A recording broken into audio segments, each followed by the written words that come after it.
Nintendo has a brand new super small gaming handheld, but it only plays 3 games.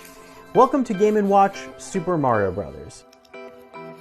So, what is this thing? You know, while there's the PlayStation 5 and the Xbox Series X, Nintendo just has one piece of hardware in 2020 that's new and plays games, and it's this thing. This is $50, and it is a self-contained Super Mario game console that's really small. And it kind of looks like a game system that I had years ago, which is the Game Boy Micro. It's not the smallest system Nintendo's ever made, because the Game Boy Micro is even tinier, and look, it even has the same color scheme if you got the special edition one that's Famicom themed. It's Mario's 35th anniversary, and clearly this is created as a little celebration, collector's item, special edition type of thing. Take it as that, because it's not something everyone's going to need to buy.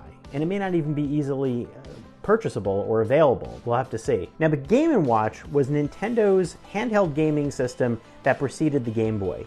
It had these black and white LCD games, one per handheld, that you could play on the go.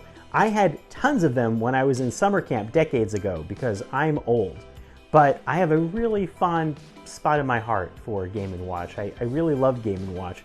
And I was excited about the idea of Game & Watch coming back in some sort of a handheld way. So this is the return of Game & Watch, but it's not the return of the Game & Watch games that I played. Now, I've played Game & Watch games on the Game Boy Micro because Nintendo has made compilations of them before.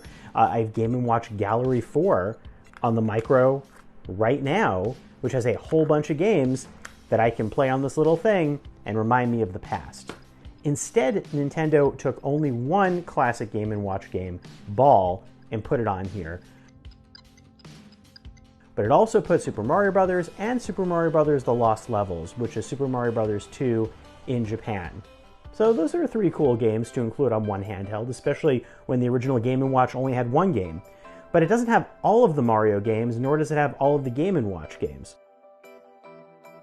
What it does have, though, is a really nice color screen. Seriously, it's like very vibrant.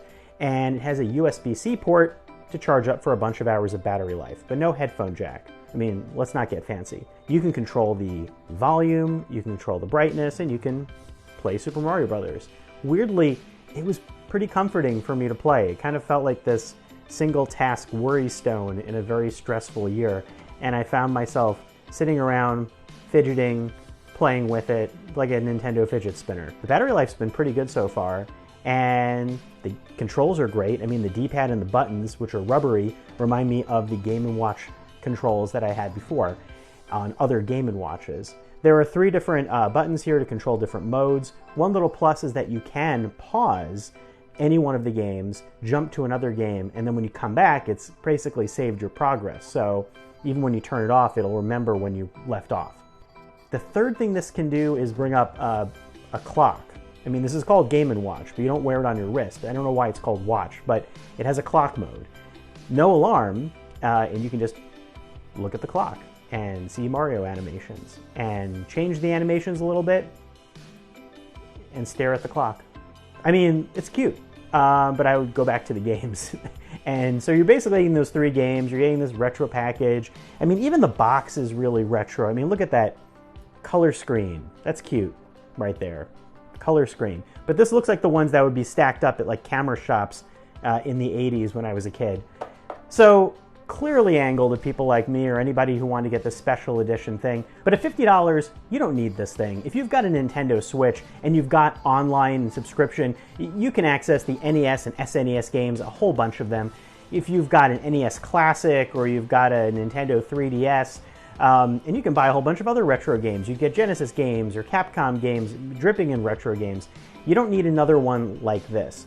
But this is really cute, and for the Nintendo person who has everything, and you know that they like retro stuff, you can give this to them and give them a little collectible thing that they might be excited to have. But this is like Nintendo repackaging Nintendo. What I really want, Nintendo, is put all the original Game & Watch games on a Game & Watch. Make the Game & Watch compilation museum. Or even better, the Game Boy. Put all of those Game Boy games on a black and white Game Boy and give that to us already and charge whatever because most of us would buy it. That would be really cool. This is like a teaser for that. But it is a cute little handheld, and I love cute little handhelds, and it does have that going for it, which is something.